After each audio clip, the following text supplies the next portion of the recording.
A few years ago, January, Littlejohn and her husband discovered that their daughter's school had secretly, socially transitioned their 13-year-old little girl.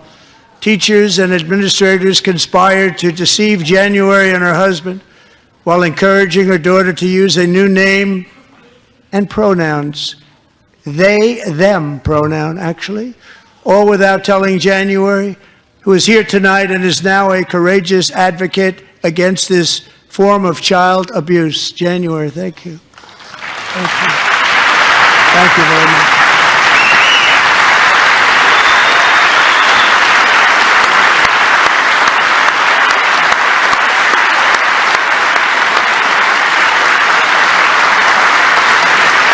Thank you. Stories like this are why, shortly after taking office, I signed an executive order banning public schools from indoctrinating our children with transgender ideology.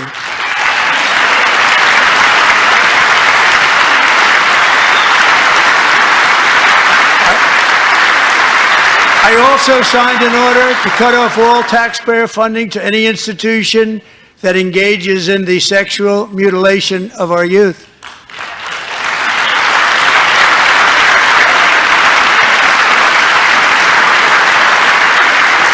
And now I want Congress to pass a bill permanently banning and criminalizing sex changes on children and forever ending the lie that any child is trapped in the wrong body. This is a big lie.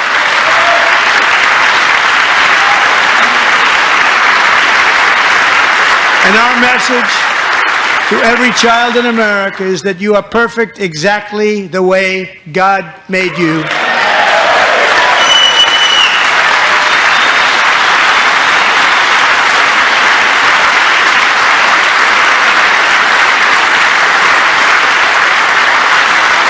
Because we're getting wokeness out of our schools and out of our military, and it's already out, and it's out of our society. We don't want it.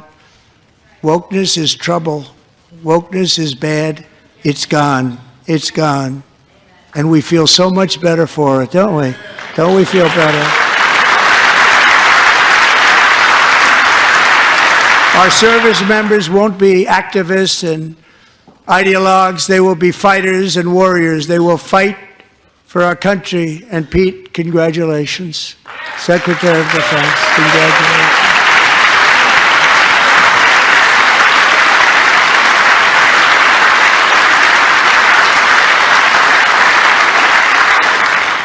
And he's not big into the woke movement, I can tell you.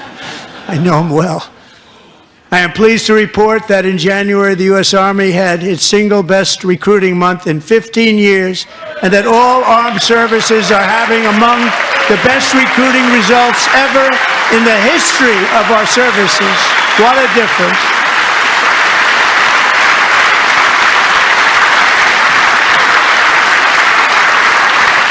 And you know, it was just a few months ago where the results were exactly the opposite. We couldn't recruit anywhere. We couldn't recruit. Now we're having the best results just about that we've ever had. What a tremendous turnaround. It's really a beautiful thing to see. People love our country again. It's very simple. They love our country, and they love being in our military again. So it's a great thing, and thank you very much. Great job. Thank you.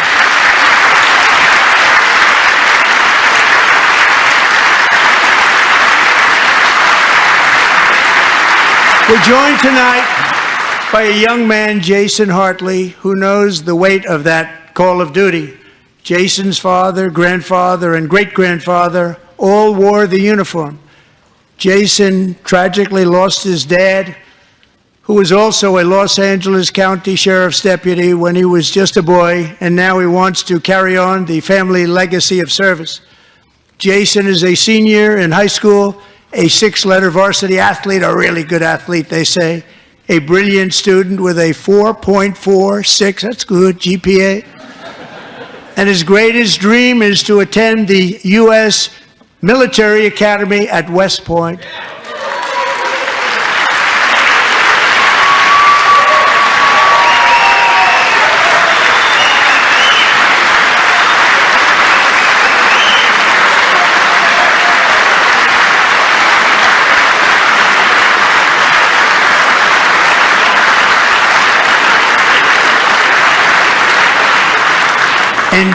Jason, that's a very big deal getting in. That's a hard one to get into. But I'm pleased to inform you that your application has been accepted. You will soon be joining the Corps of Cadets.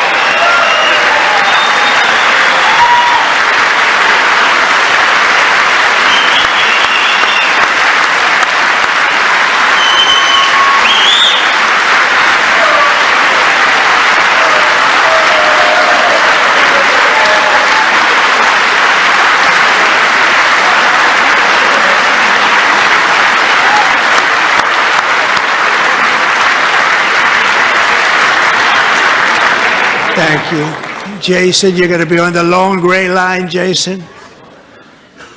As Commander-in-Chief, my focus is on building the most powerful military of the future. As a first step, I'm asking Congress to fund a state-of-the-art Golden Dome missile defense shield to protect our homeland, all made in the USA.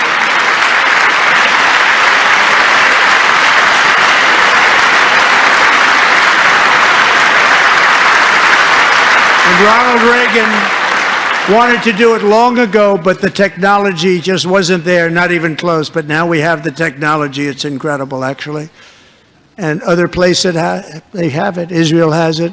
Other places have it. And the United States should have it too, right, Tim, right? They should have it too. So I want to thank you. But it's a very, very important. This is a very dangerous world. We should have it. We want to be protected, and we're going to protect our citizens like never before. To boost our defense industrial base, we are also going to resurrect the American shipbuilding industry, including commercial shipbuilding and military shipbuilding.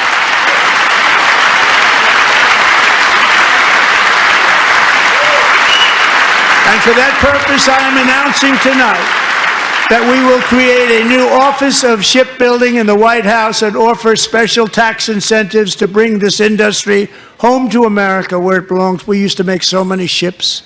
We don't make them anymore very much, but we're going to make them very fast, very soon. It will have a huge impact. To further enhance our national security, my administration will be reclaiming the Panama Canal, and we've already started doing it.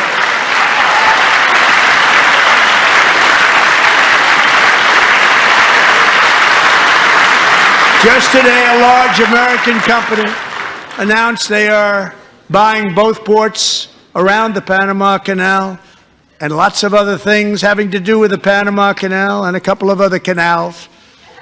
The Panama Canal was built by Americans for Americans, not for others, but others could use it. But it was built at tremendous cost of American blood and treasure. 38,000 workers died building the Panama Canal. They died of malaria. They died of snake bites and mosquitoes. Not a nice place to work. They paid them very highly to go there, knowing there was a 25% chance that they would die. The most expensive project also that was ever built in our country's history, if you bring it up to modern day costs.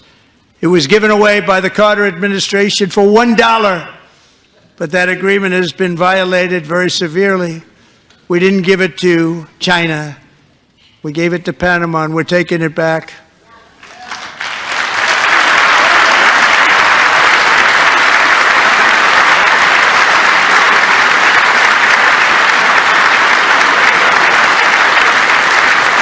Now we have Marco Rubio in charge. Good luck, Marco.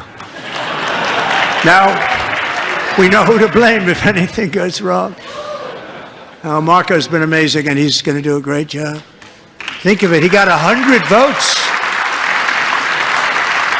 You know, he was approved with actually 99, but the 100th was this gentleman, and I feel very certain. So let's assume he got 100 votes, and I'm either very, very happy about that or I'm very concerned about it.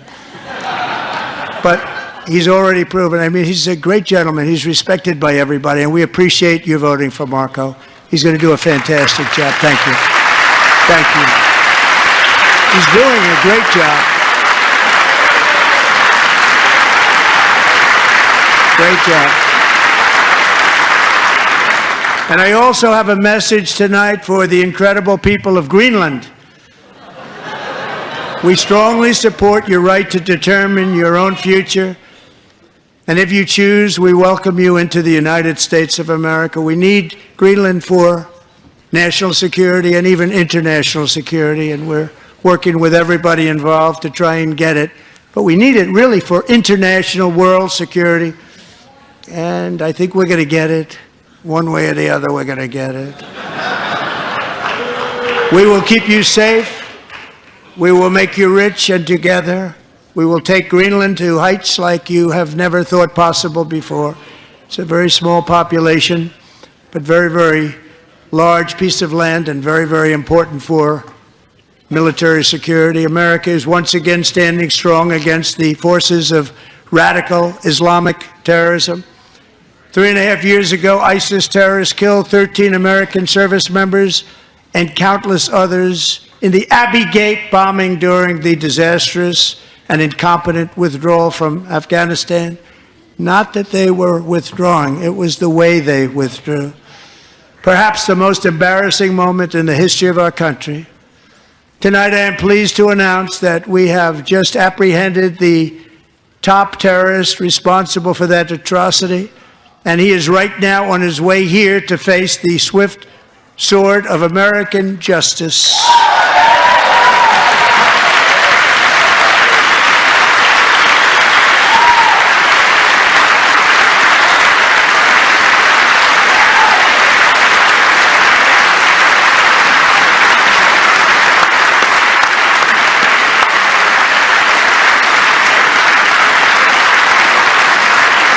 And I want to thank especially the government of Pakistan for helping arrest this monster.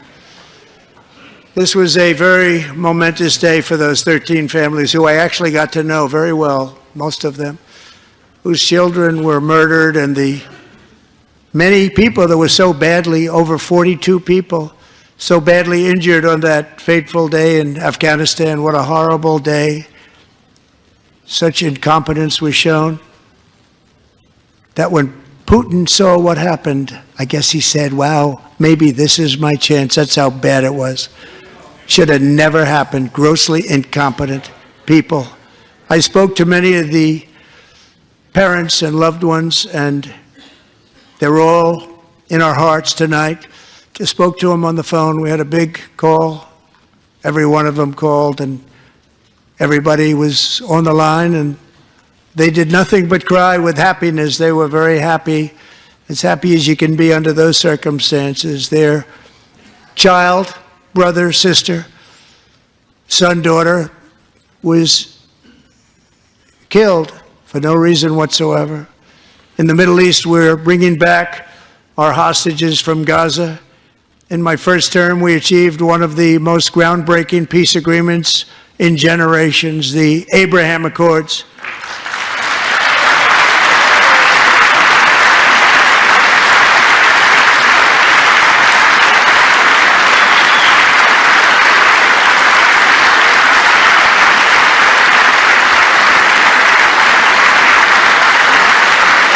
And now we're going to build on that foundation to create a more peaceful and prosperous future for the entire region. A lot of things are happening in the Middle East. People have been talking about that so much lately with everything going on with Ukraine and Russia.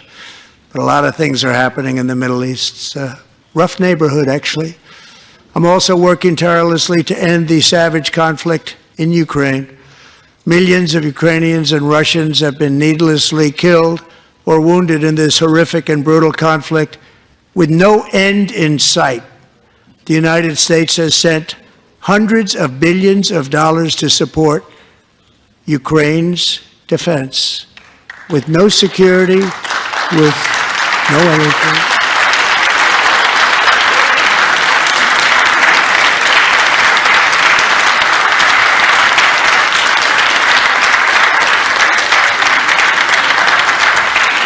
Do you want to keep it going for another 5 years? Yeah, you would say Pocahontas says yes.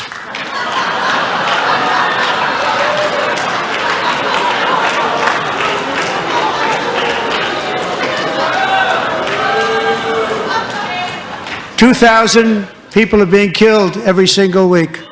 More than that. They're Russian young people. They're Ukrainian young people. They're not Americans, but I want it to stop.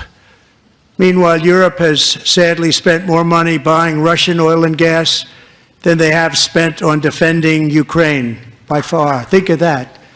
They've spent more buying Russian oil and gas than they have defending. And we've spent perhaps $350 billion, like taking candy from a baby. That's what happened. And they've spent $100 billion. What a difference that is. And we have an ocean separating us, and they don't. But we're getting along very well with them, and lots of good things are happening. Biden has authorized more money in this fight than Europe has spent, by billions and billions of dollars. It's hard to believe that they wouldn't have stopped it and said at some point, come on, let's equalize. You got to be equal to us. But that didn't happen. Earlier today, I received an important letter from President Zelensky of Ukraine.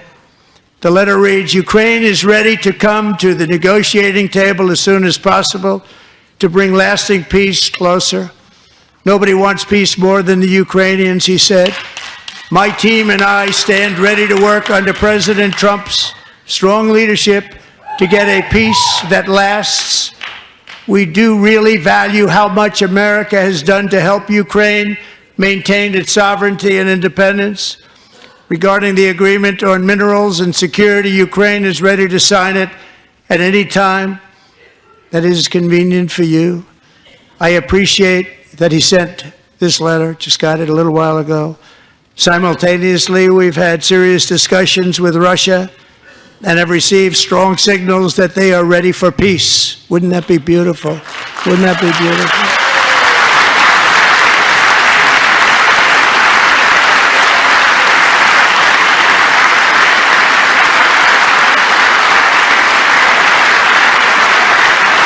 Wouldn't that be beautiful?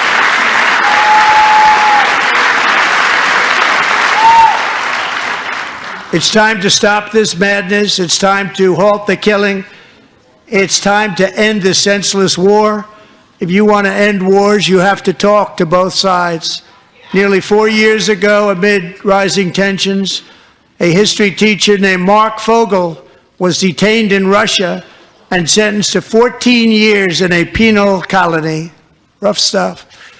The previous administration barely lifted a finger to help him. They knew he was innocent, but they had no idea where to begin. But last summer, I promised his 95-year-old mother, Malphine, that we would bring her boy safely back home. After 22 days in office, I did just that, and they are here tonight.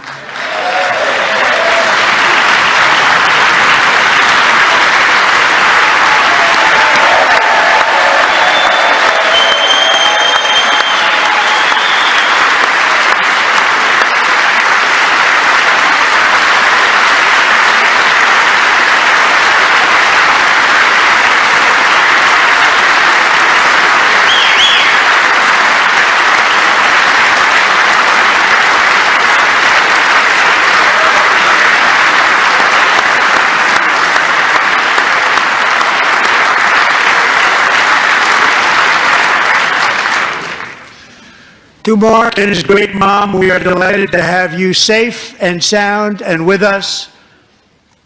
As fate would have it, Mark Fogel was born in a small rural town in Butler, Pennsylvania. Have you heard of it?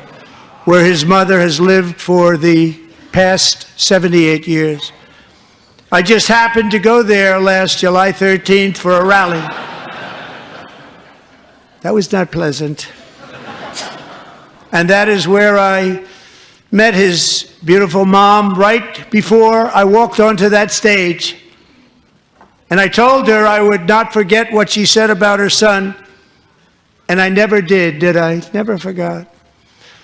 Less than 10 minutes later, at that same rally, gunfire rang out, and a sick and deranged assassin unloaded 8 bullets from his sniper's perch into a crowd of many thousands of people. My life was saved by a fraction of an inch, but some were not so lucky. Corey comparator, was a firefighter, a veteran, a Christian, a husband, a devoted father, and above all, a protector. When the sound of gunshots pierced the air, it was a horrible sound. Corey knew instantly what it was and what to do. He threw himself on top of his wife and daughters and shielded them from the bullets with his own body. Corey was hit really hard. You know the story from there. He sacrificed his life to save theirs. Two others, very fine people, were also seriously hit. But thankfully, with the help of two great country doctors, we thought they were gone and they were saved. So those doctors had great talent. We're joined by Corey's wife, Helen, who was his high school sweetheart, and their two beloved daughters, Allison and Kaylee. Thank you.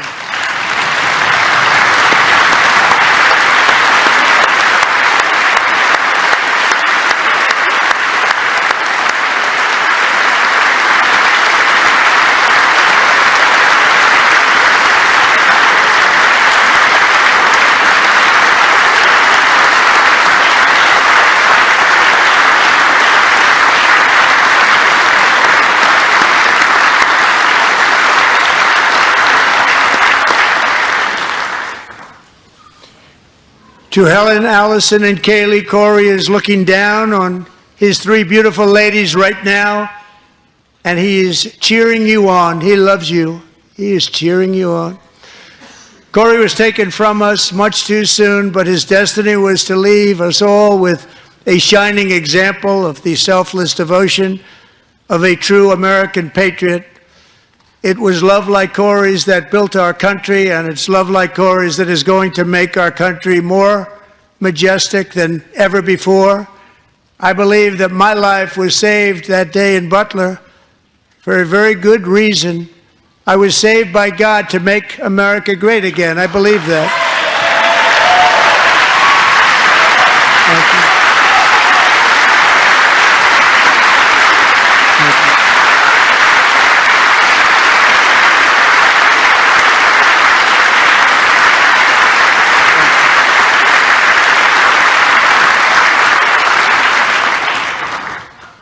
Thank you very much. From the patriots of Lexington and Concord to the heroes of Gettysburg and Normandy, from the warriors who crossed the Delaware to the trailblazers who climbed the Rockies, and from the legends who soared at Kitty Hawk to the astronauts who touched the moon, Americans have always been the people who defied all odds, transcended all dangers, made the most extraordinary sacrifices, and did whatever it took to defend our children, our country, and our freedom.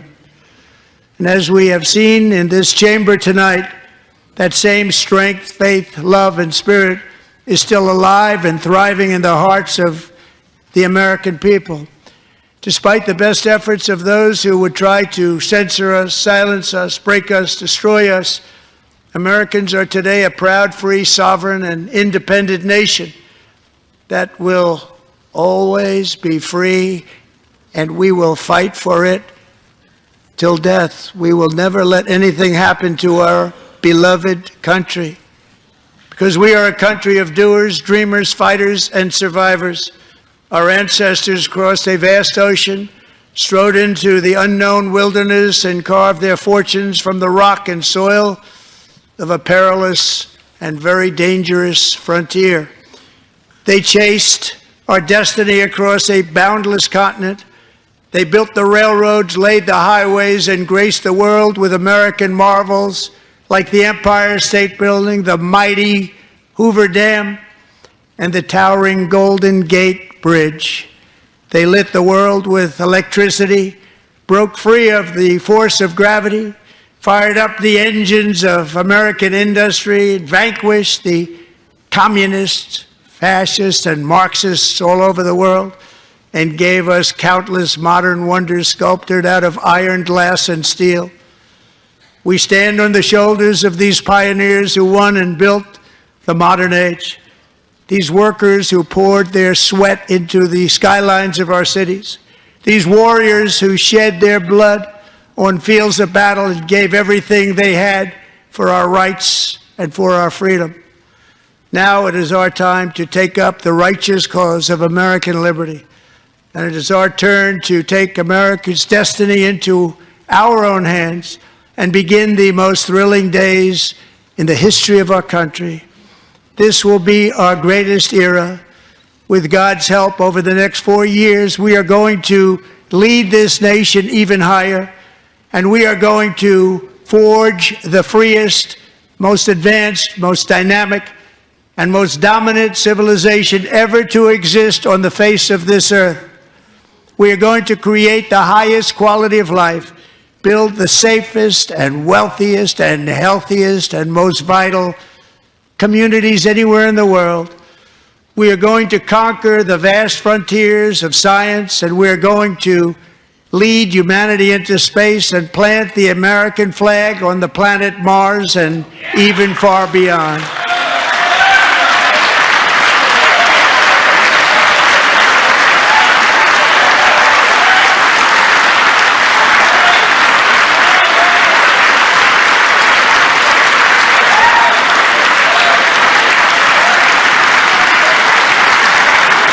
And through it all, we are going to rediscover the unstoppable power of the American spirit. And we are going to renew unlimited promise of the American dream. Every single day, we will stand up and we will fight, fight, fight for the country our citizens believe in and for the country our people deserve.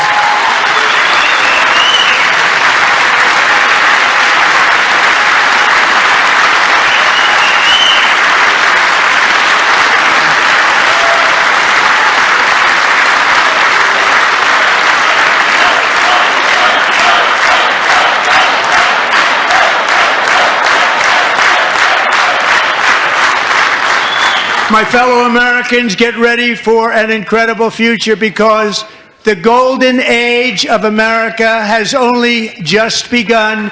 It will be like nothing that has ever been seen before. Thank you, God bless you, and God bless America.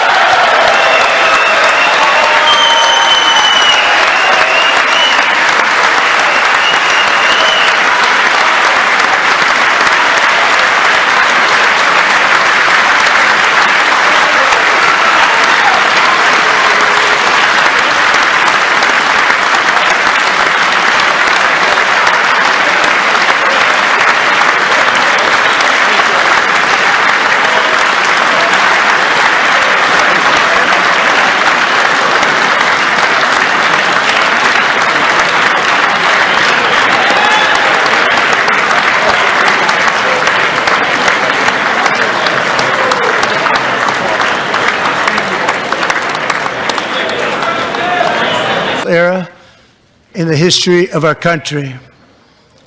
We have accomplished more in 43 days than most administrations accomplished in 4 years or 8 years, and we are just getting started.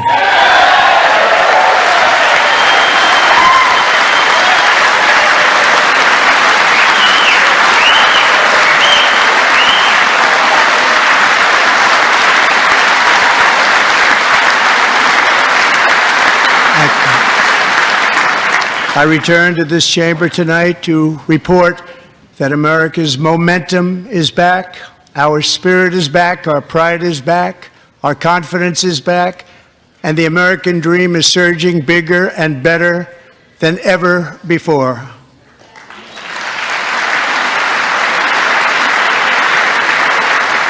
The American dream is unstoppable, and our country is on the verge of a comeback, the likes of which the world has never witnessed and perhaps will never witness again. There's never been anything like it. The presidential election of November 5th was a mandate like has not been seen in many decades. We won all 7 swing states, giving us an electoral college victory of 312 votes.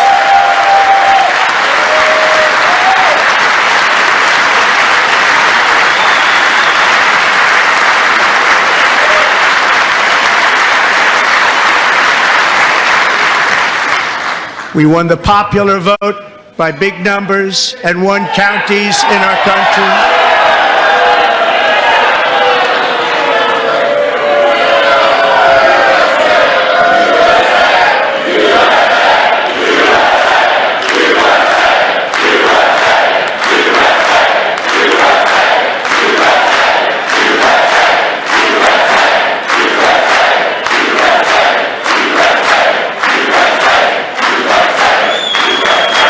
And won counties in our country, 2,700 to 525, on a map that reads almost completely red for Republican.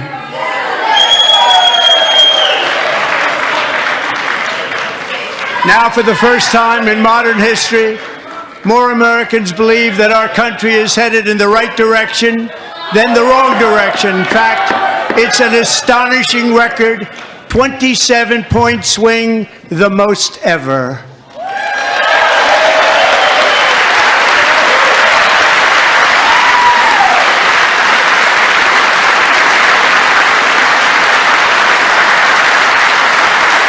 Likewise, small business optimism saw its single largest one-month gain ever recorded, a 41-point jump.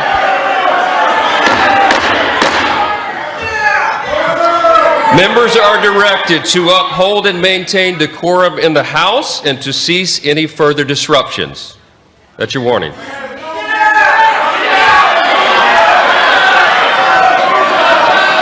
Members are engaging in willful and continuing breach of decorum, and the chair is prepared to direct the Sergeant-at-Arms to restore order to the joint session.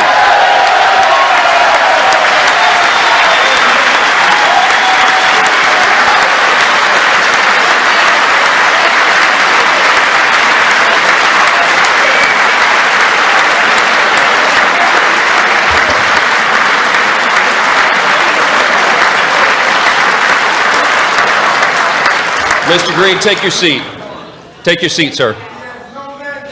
Take your seat. Finding that members continue to engage in willful and concerted disruption of proper decorum, the chair now directs the Sergeant-at-Arms to restore order. Remove this gentleman from the chamber.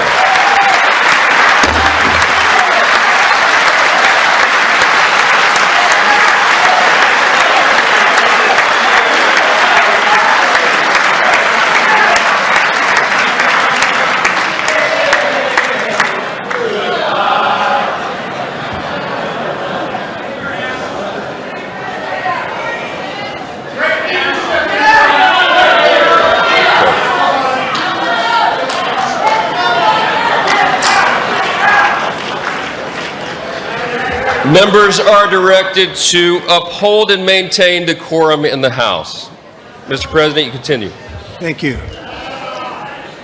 Over the past 6 weeks, I have signed nearly 100 executive orders and taken more than 400 executive actions, a record, to restore common sense, safety, optimism, and wealth all across our wonderful land. The people elected me to do the job, and I'm doing it.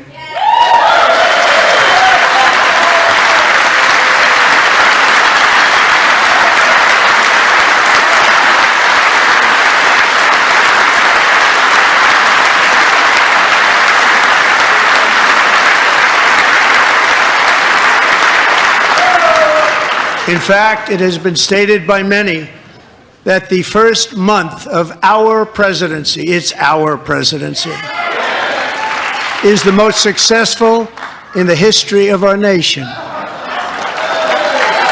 By many.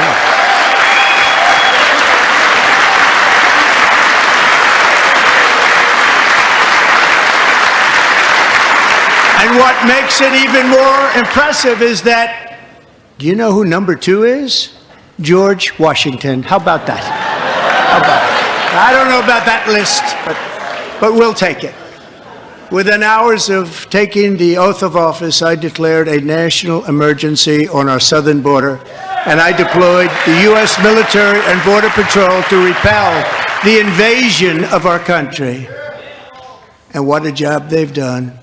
As a result, illegal border crossings last month were by far the lowest ever recorded, ever.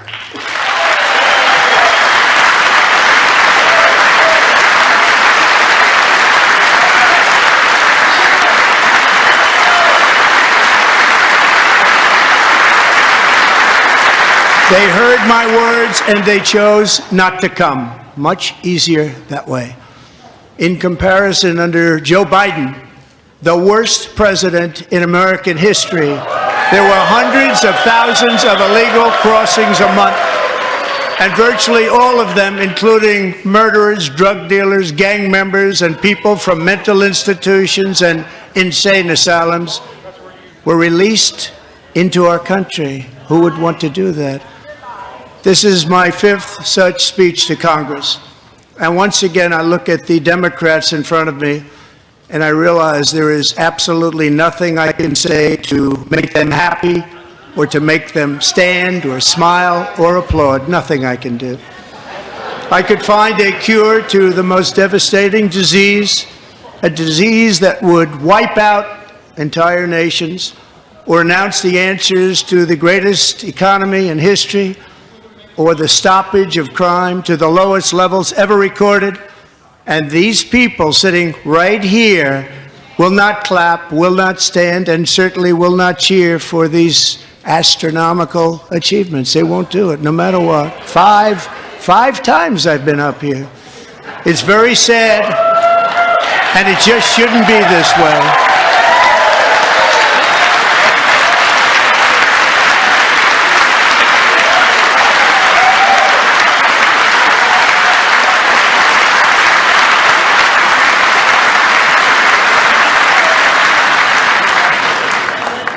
So Democrats sitting before me, for just this one night, why not join us in celebrating so many incredible wins for America? For the good of our nation, let's work together and let's truly make America great again.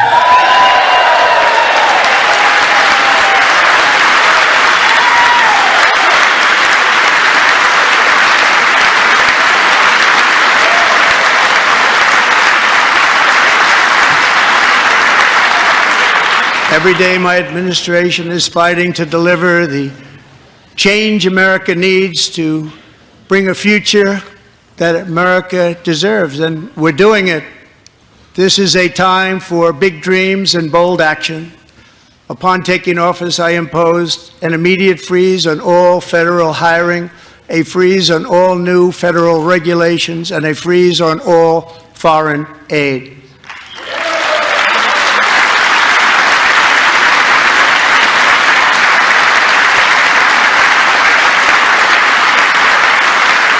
I terminated the ridiculous Green New Scam. I withdrew from the unfair Paris Climate Accord, which was costing us trillions of dollars that other countries were not paying. I withdrew from the corrupt World Health Organization.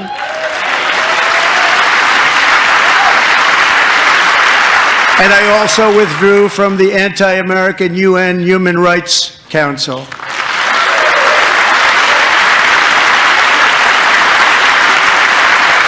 We ended all of Biden's environmental restrictions that were making our country far less safe and totally unaffordable. And importantly, we ended the last administration's insane electric vehicle mandate, saving our auto workers and companies from economic destruction.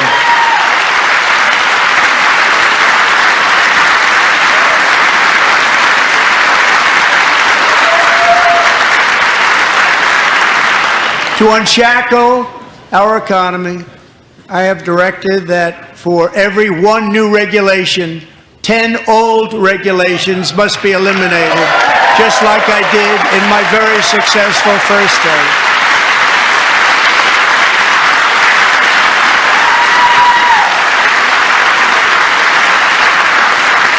And in that first term, we set records on ending unnecessary rules and regulations like no other president had done before. We ordered all federal workers to return to the office they will either show up for work in person or be removed from their job.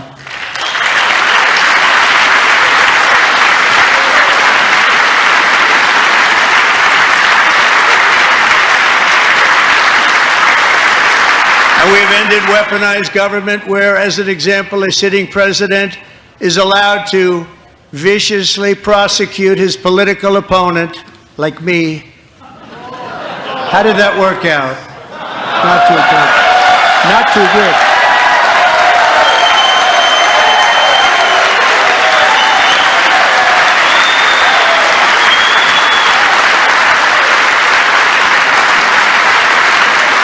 And I have stopped all government censorship and brought back free speech in America. It's back.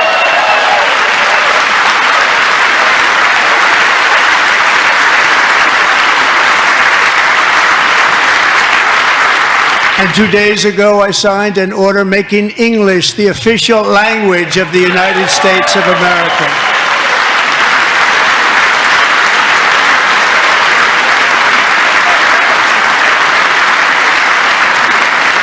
I renamed the Gulf of Mexico the Gulf of America.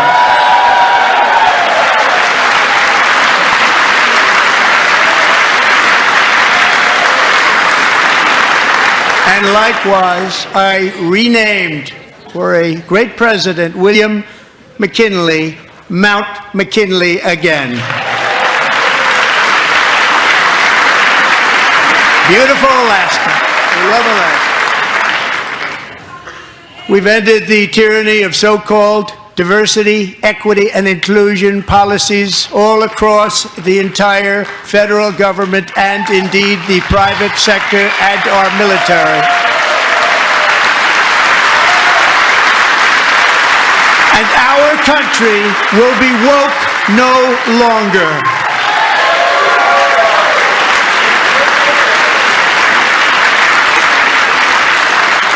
We believe that whether you are a doctor, an accountant, a lawyer, or an air traffic controller, you should be hired and promoted based on skill and competence, not race or gender. Very important.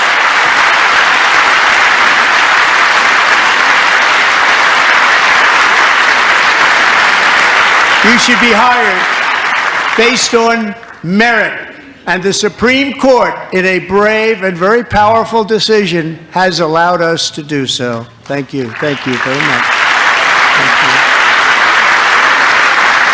you. We have removed the poison of critical race theory from our public schools, and I signed an order making it the official policy of the United States government that there are only two genders, male and female.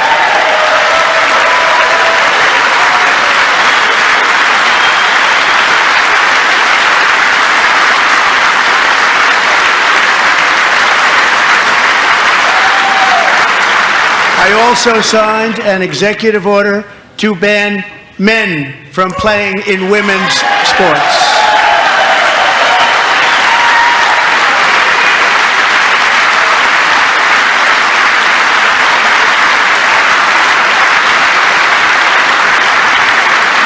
Three years ago, Peyton McNabb was an all-star high school athlete, one of the best, preparing for a future in college sports. But when her girls' volleyball match was invaded by a male, he smashed the ball so hard in Peyton's face, causing traumatic brain injury, partially paralyzing her right side and ending her athletic career. It was a shot like she's never seen before. She's never seen anything like it. Peyton is here tonight in the gallery, and Peyton, from now on, schools will kick the men off the girls' team, or they will lose all federal funding.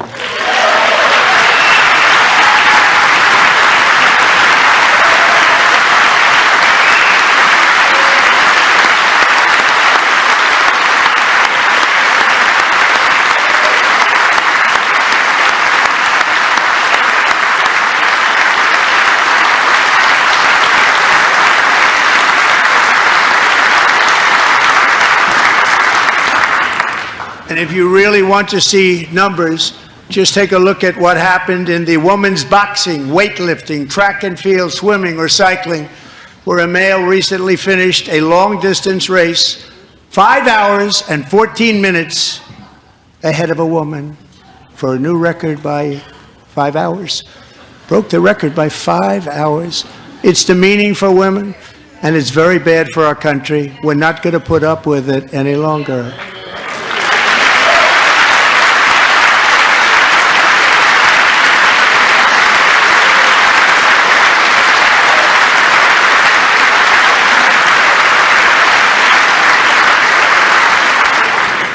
What I have just described is only a small fraction of the common sense revolution that is now, because of us, sweeping the entire world. Common sense has become a common theme, and we will never go back. Never. Never going to let that happen. Among my very highest priorities is to rescue our economy and get dramatic and immediate relief to working families. As you know, we inherited from the last administration an economic catastrophe and an inflation nightmare. Their policies drove up energy prices, pushed up grocery costs, and drove the necessities of life out of reach for millions and millions of Americans. They've never had anything like it. We suffered the worst inflation in 48 years, but perhaps even in the history of our country. They're not sure. As president, I'm fighting every day to reverse this damage and make America affordable again.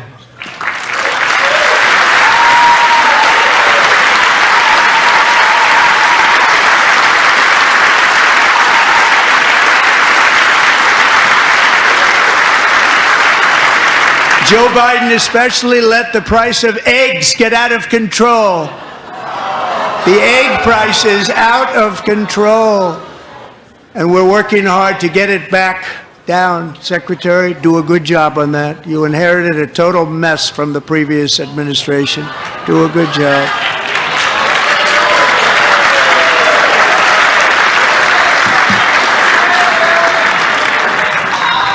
A major focus of our fight to defeat inflation is rapidly reducing the cost of energy.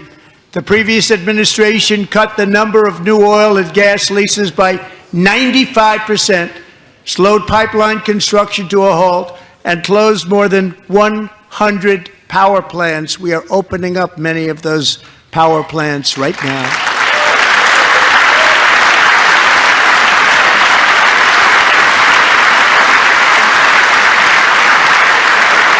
And frankly, we have never seen anything like it.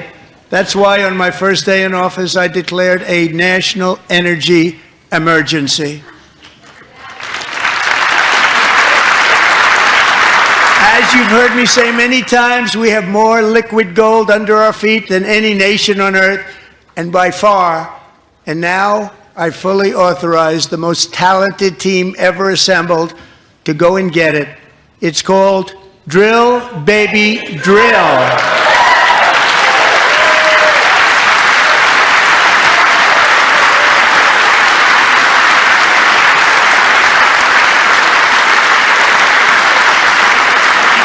My administration is also working on a gigantic natural gas pipeline in Alaska, among the largest in the world, where Japan, South Korea, and other nations want to be our partner with investments of trillions of dollars each. There's never been anything like that one.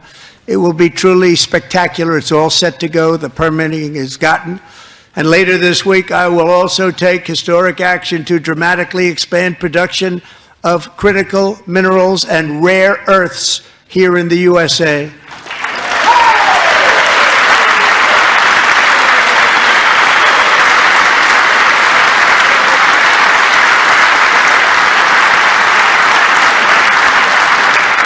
To further combat inflation, we will not only be reducing the cost of energy, but will be ending the flagrant waste of taxpayer dollars.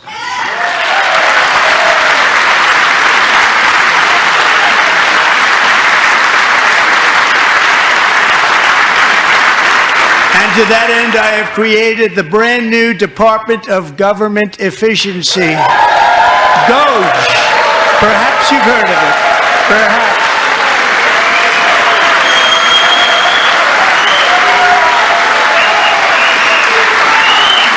Which is headed by Elon Musk, who is in the gallery tonight.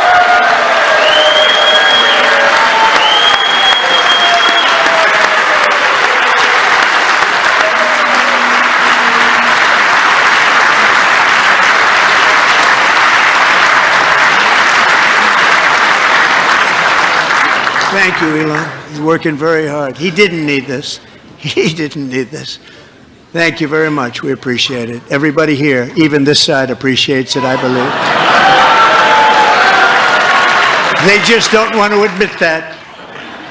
Just listen to some of the appalling waste we have already identified. $22 billion from HHS to provide free housing and cars for illegal aliens. $45 million for diversity, equity, and inclusion scholarships in Burma.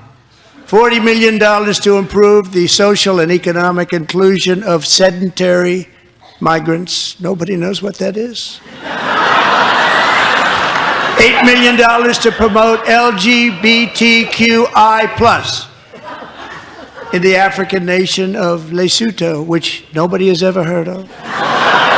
$60 million for indigenous peoples and Afro-Colombian empowerment in Central America. $60 million. $8 million for making mice transgender.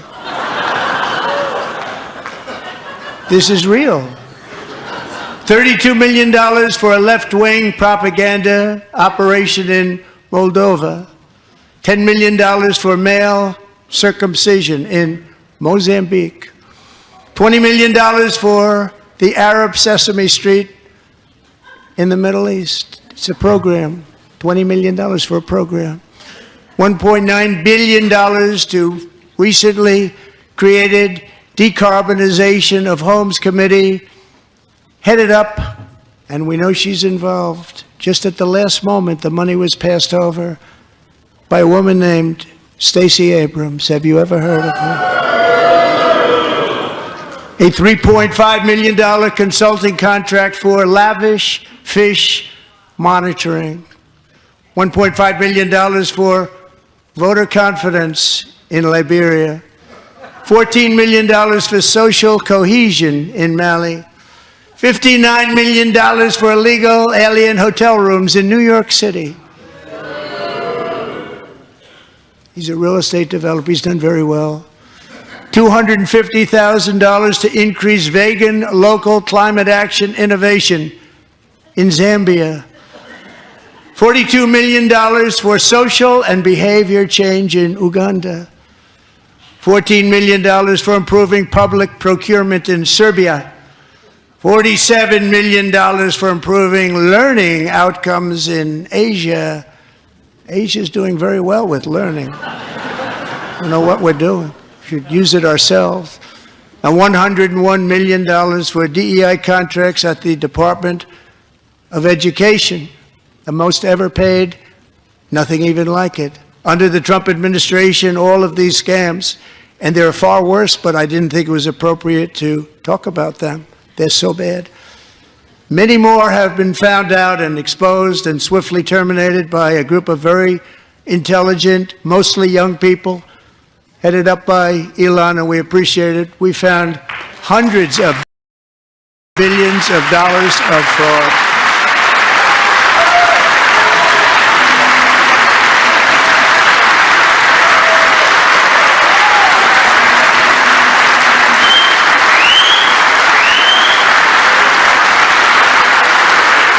And we've taken back the money and reduced our debt to fight inflation and other things. Taken back a lot of that money. We got it just in time. This is just the beginning. The Government Accountability Office, a federal government office, has estimated annual fraud of over $500 billion in our nation, and we are working very hard to stop it. We're going to. We're also identifying shocking levels of incompetence and probable fraud in the Social Security program for our seniors, and that our seniors and people that we love rely on. Believe it or not, government databases list 4.7 million Social Security members from people aged 100 to 109 years old. It lists 3.6 million people from ages 110 to 119. I don't know any of them. I know some people that are rather elderly, but not quite that elderly. 3.47 million people from ages 120 to 129. 3.9 million people from ages 130 to 139. 3.5 million people from ages 140 to 149. And money is being paid to many of them, and we're searching right now. In fact, Pam, good luck. Good luck. You're going to find it. But a lot of money is paid out to people because it just keeps getting paid, and nobody does, and it really hurts Social Security and hurts our country. 1.3 million people from ages 150 to 159, and over 130,000 people, according to the Social Security databases, are age over 160 years old. We have a healthier country than I thought, Bobby.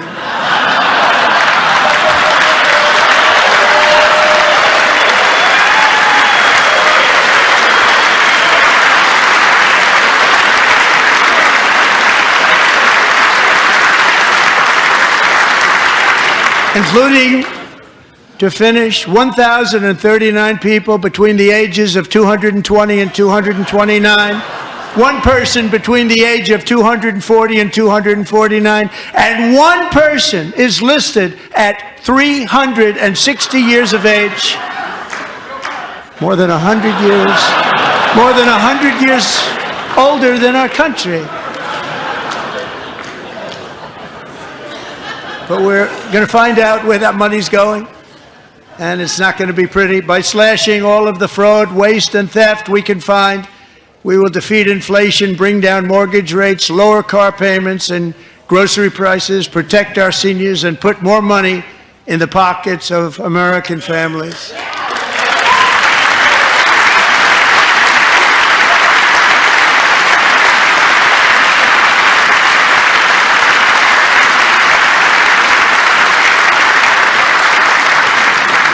And today, interest rates took a beautiful drop, big, beautiful drop. It's about time. And in the near future, I want to do what has not been done in 24 years, balance the federal budget. We're going to balance it.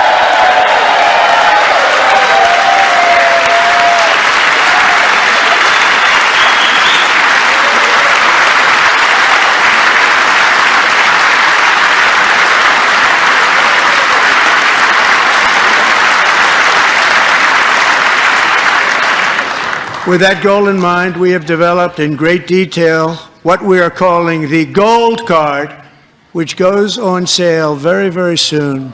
For $5 million, we will allow the most successful job-creating people from all over the world to buy a path to U.S. citizenship. It's like the green card, but better and more sophisticated. And these people will have to pay tax in our country. They won't have to pay tax from where they came. The money that they've made, you wouldn't want to do that, but they have to pay tax, create jobs.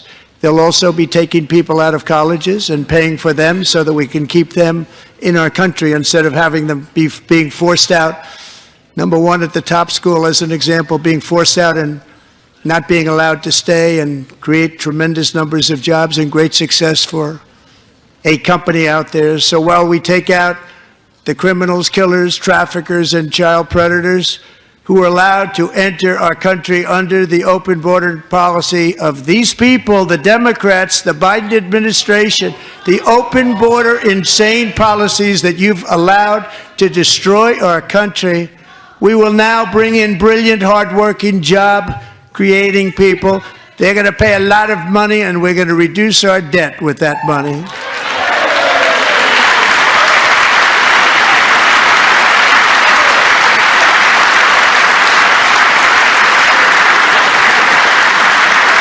Americans have given us a mandate for bold and profound change.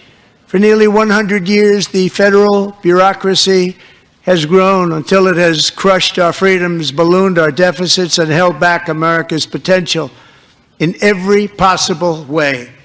The nation founded by pioneers and risk-takers now drowns under millions and millions of pages of regulations and debt. Approvals that should take 10 days to get instead take 10 years, 15 years, and even 20 years before you're rejected. Meanwhile, we have hundreds of thousands of federal workers who have not been showing up to work. My administration will reclaim power from this unaccountable bureaucracy, and we will restore true democracy to America again.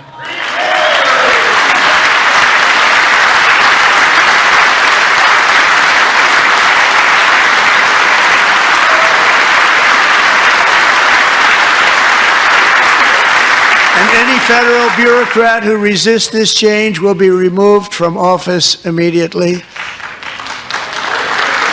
Because we are draining the swamp. It's very simple. And the days of rule by unelected bureaucrats are over.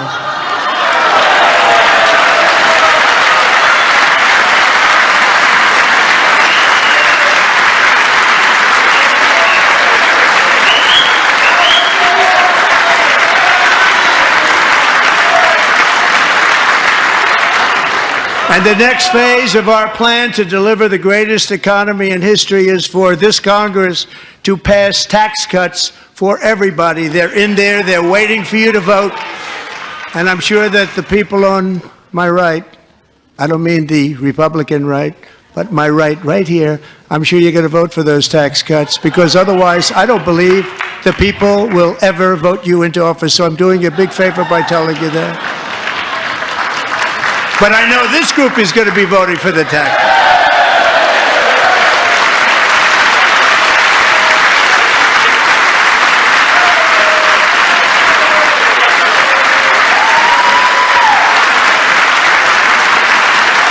Thank you.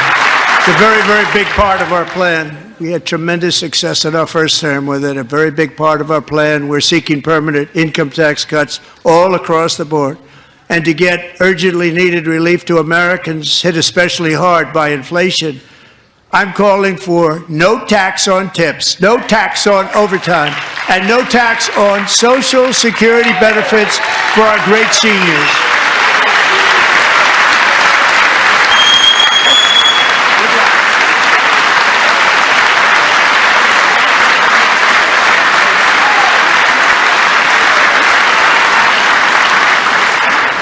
And I also want to make interest payments on car loans tax deductible, but only if the car is made in America.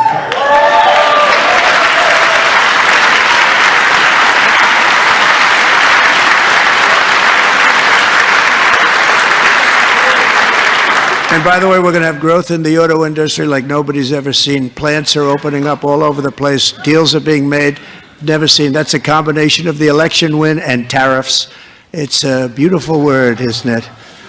That, along with our other policies, will allow our auto industry to absolutely boom. It's going to boom. Spoke to the majors today, all three, the top people, and they're so excited. In fact, already numerous car companies have announced that they will be building massive automobile plants in America, with Honda just announcing a new plant in Indiana, one of the largest anywhere in the world.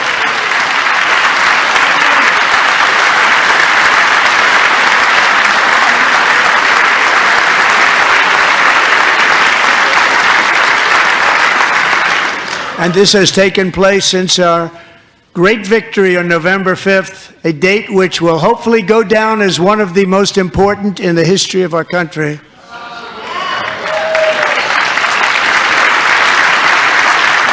In addition, as part of our tax cuts, we want to cut taxes on domestic production and all manufacturing.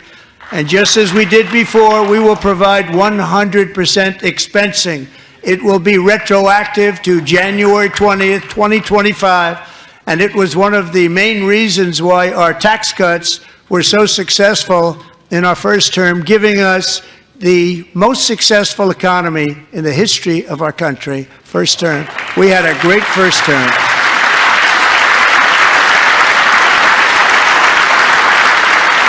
If you don't make your product in America, however, under the Trump administration, you will pay a tariff, and in some cases, a rather large one. Other countries have used tariffs against us for decades, and now it's our turn to start using them against those other countries. On average, the European Union, China, Brazil, India, Mexico, and Canada, have you heard of them?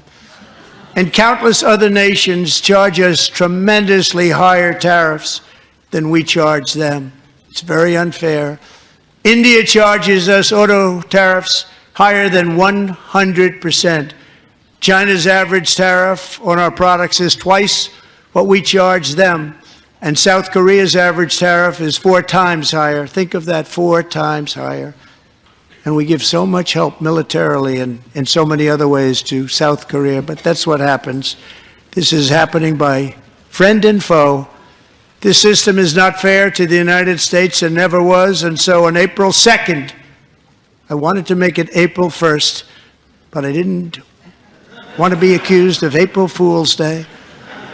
That's not, just one day was cost us a lot of money. But we're going to do it in April. I'm a very superstitious person. April 2nd, reciprocal tariffs kick in. And whatever they tariff us, other countries, we will tariff them. That's reciprocal, back and forth. Whatever they tax us, we will tax them. If they do non-monetary tariffs to keep us out of their market, then we will do non-monetary barriers to keep them out of our market. There's a lot of that, too. They don't even allow us in their market. We will take in trillions and trillions of dollars and create jobs like we have never seen before. I did it with China, and I did it with others, and the Biden administration couldn't do anything about it because there was so much money they couldn't do anything about it. We have been ripped off for decades by nearly every country on earth, and we will not let that happen any longer.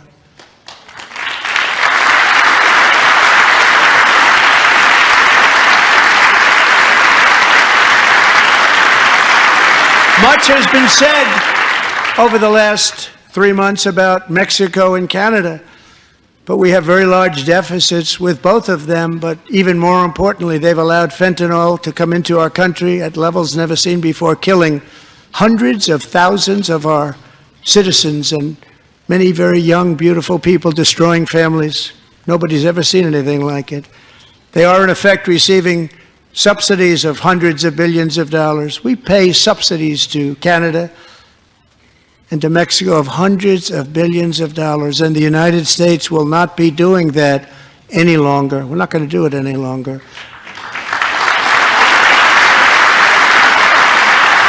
Thanks to our America First policies we're putting into place, we have had $1.7 trillion of new investment in America in just the past few weeks. The combination of the election and our economic policies that people of SoftBank, one of the most brilliant anywhere in the world, announced a $200 billion investment. OpenAI and Oracle, Larry Ellison, announced $500 billion investment, which they wouldn't have done if Kamala had won. Apple announced $500 billion investment. Tim Cook called me. He said, I cannot spend it fast enough. It's going to be much higher than that, I believe. They'll be building their plants here instead of in China. And just yesterday, Taiwan Semiconductor, the biggest in the world, most powerful in the world, has a tremendous amount, 97% of the market, announced a $165 billion investment to build the most powerful chips on earth right here in the USA.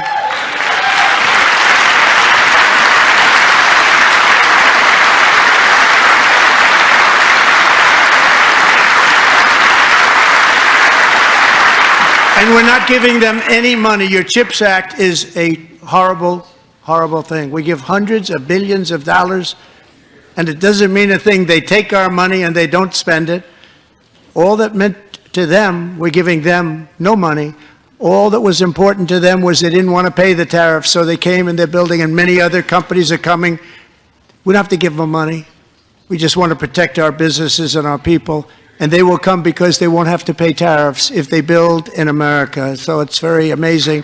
You should get rid of the CHIP Act, and whatever's left over, Mr. Speaker, you should use it to reduce debt or any other reason you want to.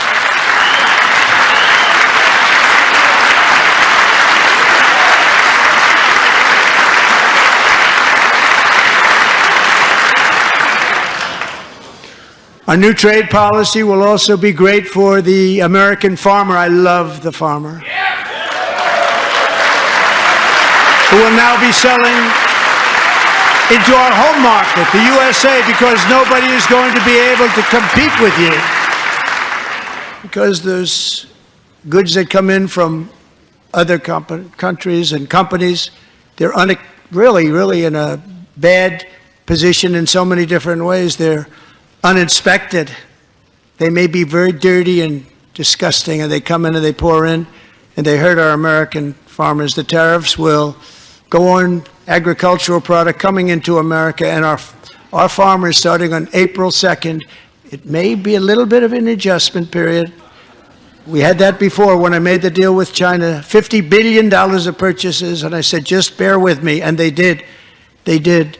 Probably have to bear with me again, and this will be even better. That was great. The problem with it was that Biden didn't enforce it. He didn't enforce it. $50 billion of purchases, and we were doing great, but Biden did not enforce it, and it hurt our farmers. But our farmers are going to have a field day right now. So to our farmers, have a lot of fun. I love you too. I love you too. It's all going to happen.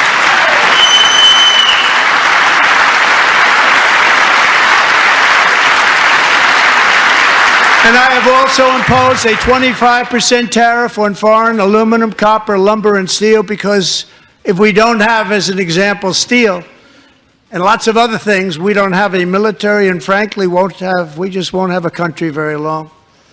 Here today is a proud American steelworker, fantastic person from Decatur, Alabama, Jeff Denard. Has been working at the same steel plant for 27 years in a job that has allowed him to serve as the captain of his local volunteer fire department, raised 7 children with his beautiful wife, Nicole, and over the years provide a loving home for more than 40 foster children. So great, Jeff.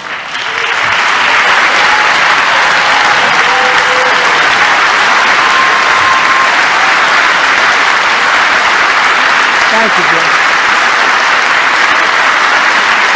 Thank you, Jeff.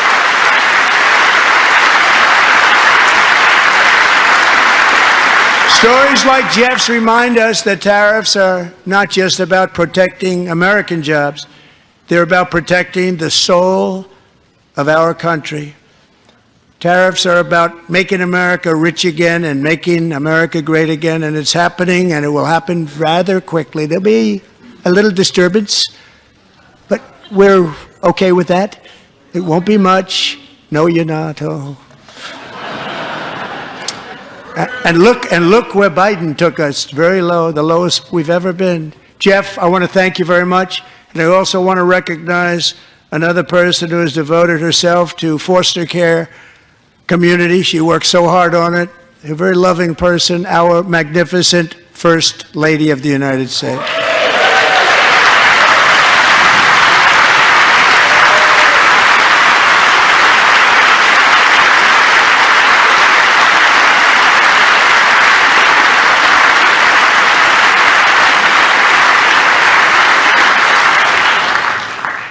Melania's work has yielded incredible results, helping prepare our nation's future leaders as they enter the workforce.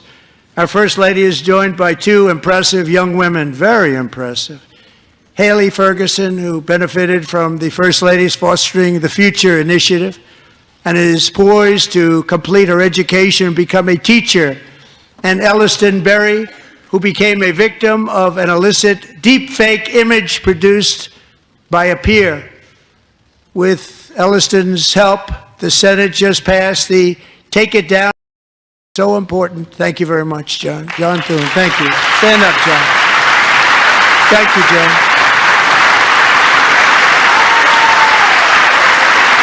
Thank you all very much.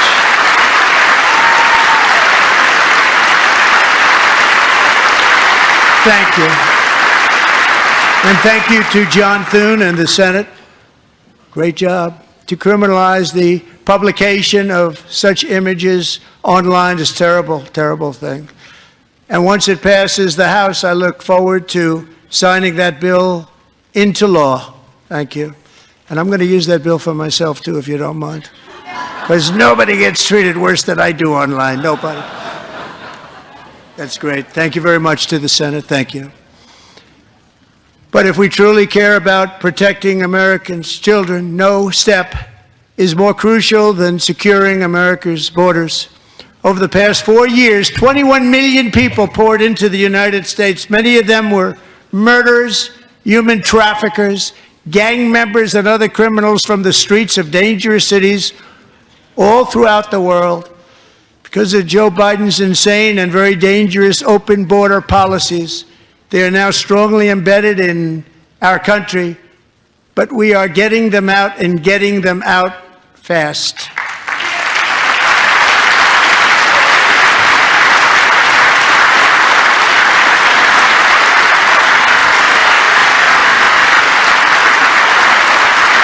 And I want to thank Tom Homan and Christy. I want to thank you and Paul of Border Patrol. I want to thank you. What a job they've all done, everybody. Border Patrol, ICE, law enforcement in general is incredible. We have to take care of our law enforcement. Have to.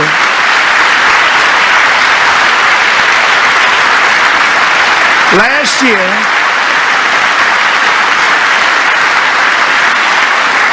a brilliant 22-year-old nursing student named Laken Riley, the best in her class, admired by everybody, went out for a jog on the campus of the University of Georgia.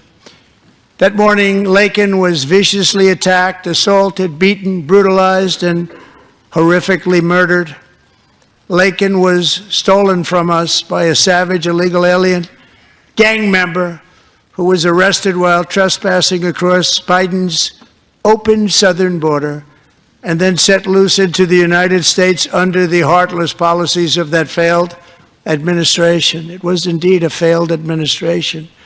He had then been arrested and released in a Democrat-run sanctuary city, a disaster, before ending the life of this beautiful young angel. With us this evening are Laken's beloved mother, Allison, and her sister, Lauren.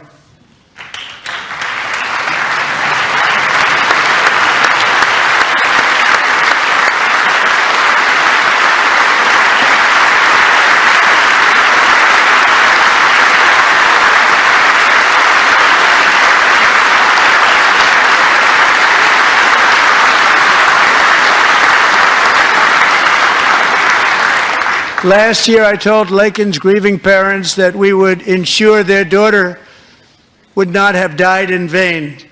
That's why the very first bill I signed into law as your 47th president mandates the detention of all dangerous criminal aliens who threaten public safety. It's a very strong, powerful act.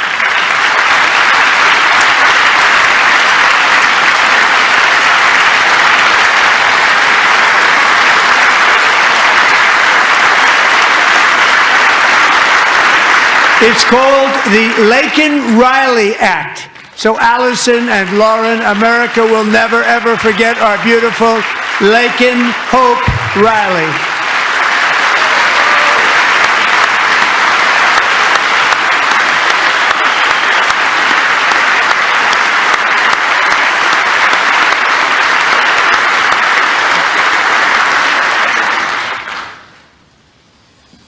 Thank you very much. Since taking office, my administration has launched the most sweeping border and immigration crackdown in American history, and we quickly achieved the lowest numbers of illegal border crossers ever recorded. Thank you.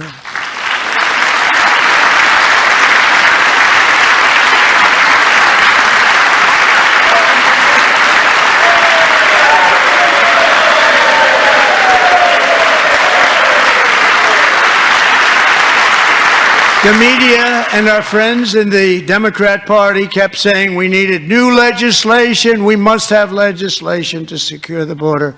But it turned out that all we really needed was a new president.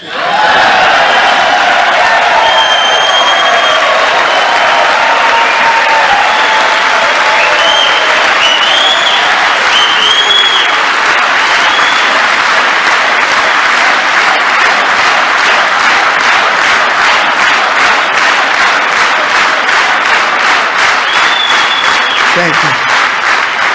Joe Biden didn't just open our borders, he flew illegal aliens over them to overwhelm our schools, hospitals, and communities throughout the country. Entire towns like Aurora, Colorado, and Springfield, Ohio, buckled under the weight of the migrant occupation and corruption like nobody's ever seen before. Beautiful towns destroyed. Now, just as I promised in my inaugural address, we are achieving the great liberation of America.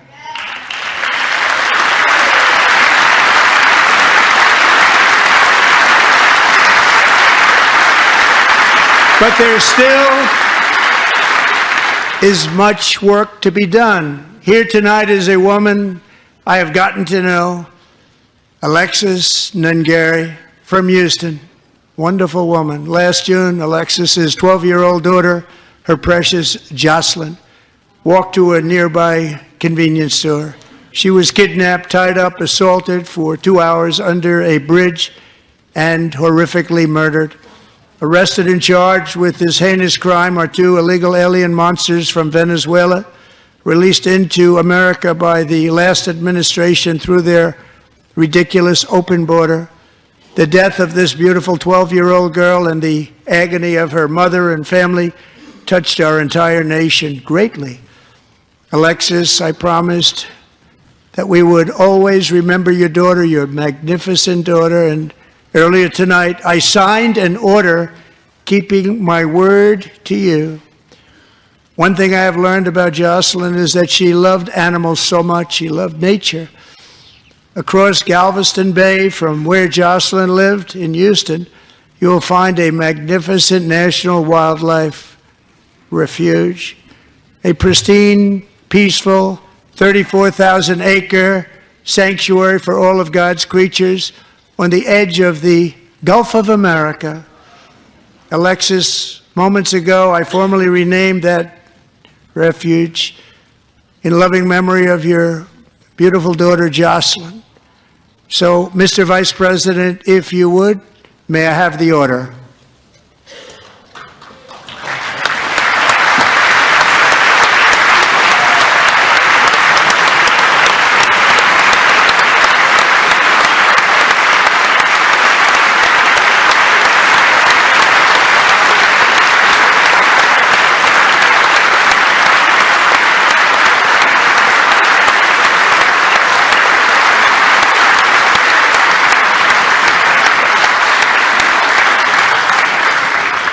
Thank you very much.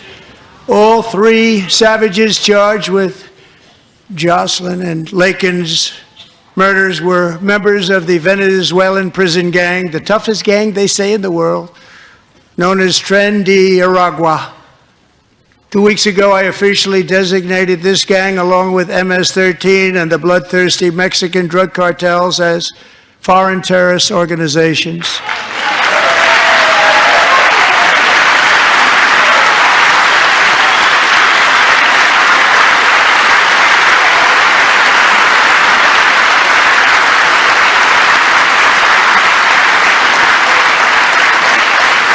They are now officially in the same category as ISIS, and that's not good for them.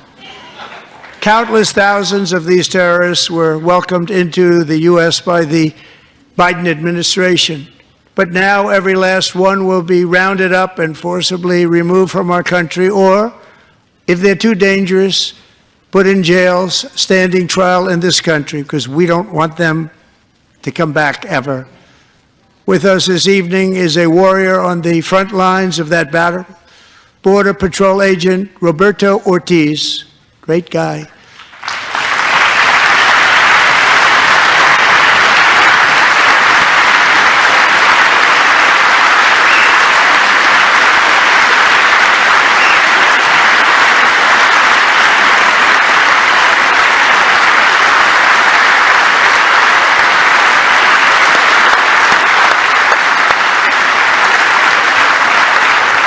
In January, Roberto and another agent were patrolling by the Rio Grande near an area known as Cartel Island. Doesn't sound too nice to me. When heavily armed gunmen started shooting at them, Roberto saw that his partner was totally exposed, at great danger, and he leapt into action, returning fire and providing crucial seconds for his fellow agent to seek safety, just barely. I have some of the prints of that event, and it was not good. Agent Ortiz, we salute you for your great courage and for your line of fire that you took, and for the bravery that you showed. We honor you, and we will always honor you. Thank you, Roberto, very much.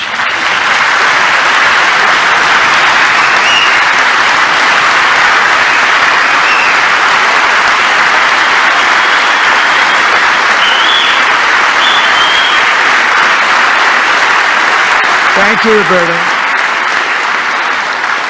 And I actually got to know him on my many calls to the border. He's a great gentleman. The territory to the immediate south of our border is now dominated entirely by criminal cartels that murder, rape, torture, and exercise total control. They have total control over a whole nation, posing a grave threat to our national security. The cartels are waging war on America, and it's time for America to wage war on the cartels, which we are doing.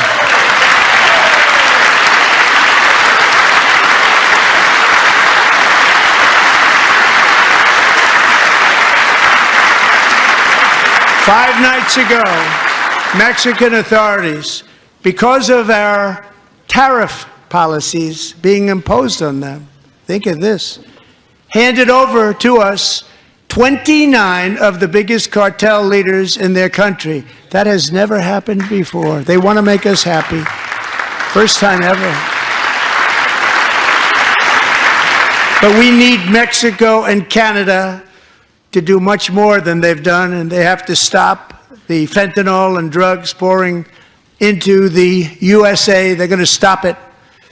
I have sent Congress a detailed funding request laying out exactly how we will eliminate these threats to protect our homeland and complete the largest deportation operation in American history, larger even than current record holder, President Dwight D. Eisenhower, a moderate man, but someone who believed very strongly in borders. Americans expect Congress to send me this funding without delay so I can sign it into law. So, Mr. Speaker, John Thune, both of you, I hope you're going to be able to do that, Mr. Speaker. Thank you. Mr. Leader, thank you. Thank you very much. And let's get it to me. I'll sign it so fast, you won't even believe it.